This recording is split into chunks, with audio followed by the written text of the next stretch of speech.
आज का टॉपिक होगा हमारा रिंग ओपनिंग ऑफ इपॉक्साइड। तो सबसे पहले इपॉक्साइड की चर्चा करते हैं। कार्बन लगा हुआ, ये भी कार्बन है और 3 मेंबर की रिंग बनी हुई है ऑक्सीजन के साथ में, 1 2 3। इसको बोलते हैं हम इपॉक्साइड।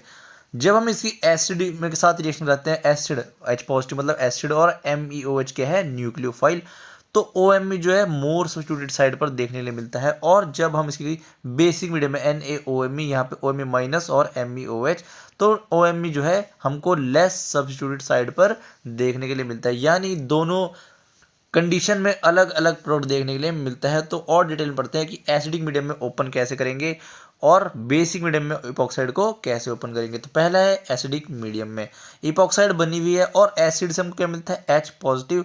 ऑक्सीजन के पास लोन पेयर अवेलेबल है, अटैक करेंगे और हम बोलते हैं प्रोटोनेशन हो गया है, यानी ऑक्सीजन पे प्रोटोन अटैच हो गया, ऑक्सीजन पे आ चुका है पॉजिटिव चार्ज। अब MeOH के पास दो पॉसिबिलिटी है, या तो यहाँ से अटैक कर सकता है या फिर वो इस जहाँ पर ज़्यादा सब्स्टिट्यूटेड कार्बन है वहाँ पर अटैक कर सकता है। स्टेबल कैसे रहेगा, पार्शियल पॉजिटिव चार्ज जिस कार्बन पर रहेगा, दोनों तरफ से माइनस आई इफेक्ट से electron withdrawing group, electron withdrawing मतलब कि ग्रुप की तरह एक्ट करेगा ऑक्सीजन, और क्या करेगा, इलेक्ट्रॉन डेफिशिएंसी क्रिएट करेगा। यहाँ पर पार्शियल पॉजिटिव ज़्यादा स्टेबल होगा यहाँ के कंपेरिजन में, इसलिए क्या होगा, OMe आएगा, अटैक करेगा इस साइड पर और इपॉक्साइड को ओपन होना पड़ेगा और OMe लग जाएगी हमारी मोर सब्स्टिट्यूटेड साइड पर। अब मैकेनिज्म कौन सा होगा, ये SN1 बोलूँ मैं इसको या फिर मैं इसको SN2 बोलूँ। अगर मैकेनिज्म का एरो देखते हैं, मैं चलाया तो मैंने इसको SN2 की तरह है, कोई कार्बोकेटायन का फॉर्मेशन तो यहाँ पर नहीं हुआ, तो SN1 तो नहीं है। SN2 भी नहीं होगी क्योंकि SN2 में कहाँ होता है, लेस हिंडर्ड साइड पर अटैक होता है। यहाँ पर साइड कौन सी, मोर हिंडर्ड या फिर मोर सब्स्टिट्यूटेड साइड पर OMe का अटैक हुआ है, तो हम इसको SN1 बोलेंगे या फिर SN2। तो बुक्स बोलती है ना तो ये SN1 है ना ही ये SN2 है, ये इनके बीच का है SN1 और SN2 का। कैसे, क्योंकि साइड सिलेक्शन तो इसने SN1 वाली करी है, मोर हिंड्रेंस वाली। और लेकिन स्टीरियो अगर हम बात करते हैं, थोड़ा स्टीरियो पढ़ाऊंगा, तो यहाँ पे हमको इन्वर्जन इन कॉन्फ़िगरेशन देखने को मिलता है जो कि हमारे पास SN2 में होता है। बुक्स इस मैकेनिज्म का नाम देती है लूज SN2, जो ट्रांजिशन स्टेट बनती है उस पर लिखती है बुक्स लूज SN2, तो हम इसको लूज SN2 मैकेनिज्म बोलेंगे। दूसरा एग्जांपल इसको स्टीरियो की मदद से समझेंगे। इपॉक्साइड बनी है अबव द प्लेन से, यानी वेज पोजीशन पर इपॉक्साइड रिंग है, यहाँ पर एक सब्स्टिट्यूशन लगा है मिथाइल ग्रुप डैश पोजीशन पर, यानी below the plane. H positive फिर से सेम प्रोटोनेशन होगा। अब यहाँ पर क्या होगा, बैक साइड अटैक प्रेफर होगा। अब रिंग कैसी है, अबव द प्लेन है, तो OMe कैसे आएगा, बिलो द प्लेन से, यानी डैश इसकी स्टीरियो से आएगा और अटैक करेगा, रिंग को ओपन करेगा।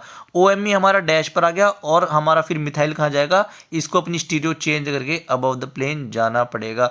हमको इसको ध्यान रखना है, ये जब डैश से आया तो Me को ऊपर जाना पड़ेगा वेज पोजीशन पर, और हमारी इपॉक्साइड तो पहले से ही वेज पे था, तो OH भी जो हमारा वेज पोजीशन पर आ गया। इन्वर्जन इसलिए हुआ, बैक साइड अटैक हुआ, इसलिए हमने इसको SN2 लूज SN2 बोला था और इन्वर्जन इन कॉन्फ़िगरेशन देखने के लिए मिला था। अगर बेसिक मीडियम की बात करते हैं, इन बेसिक मीडियम लिखा है NaOMe और MeOH, न्यूक्लियोफाइल क्या है, OMe माइनस। बेसिक मीडियम में तो ये SN2 को ही फॉलो करेगी, लेस हिंडर्ड साइड पर अटैक होगा, इपॉक्साइड ऊपर ओपन होगी। इपॉक्साइड यहाँ पर मैंने एग्जाम्पल के लिए डैश पे ली है, तो ये कौन सी स्टीरियो से आएगा, ये आएगा वेज से और इपॉक्साइड को ओपन कर देगा, और हमारा OMe आया है वेज से। अब एग्जाम में कैसे आएगा, एग्जाम में डायरेक्ट क्वेश्चन तो दिखेगा नहीं ऐसे, पहले वो इपॉक्साइड फॉर्मेशन कराएगा। एल्कीन है, एल्कीन को MCP के साथ रिएक्ट कराने पर पहले बनती है इपॉक्साइड। अब इपॉक्साइड को आपकी मर्जी, चाहे डैश पे मानो चाहे वेज पे मानो। यहाँ पर मैं इसकी स्टीरियो वेज पर मान के चल रहा हूँ, आप डैश पे भी मान के चल सकते हैं। फिर दे रखा है HCl प्रोटोनेशन, यहाँ पर भी होगा OH पॉजिटिव, बाकी सब ऐसे रहेगा OH पॉजिटिव। यहाँ पर एक मिथाइल लगा देते हैं ताकि हमारा और अच्छे से हो जाए मिथाइल। अगर ये वेज पर है तो मिथाइल कैसे जाएगा मेरा, डैश पोजीशन पर, और Cl नेगेटिव अटैक करेगा मोर सब्स्टिट्यूटेड कार्बन पर और स्टीरियो को चेंज करेगा।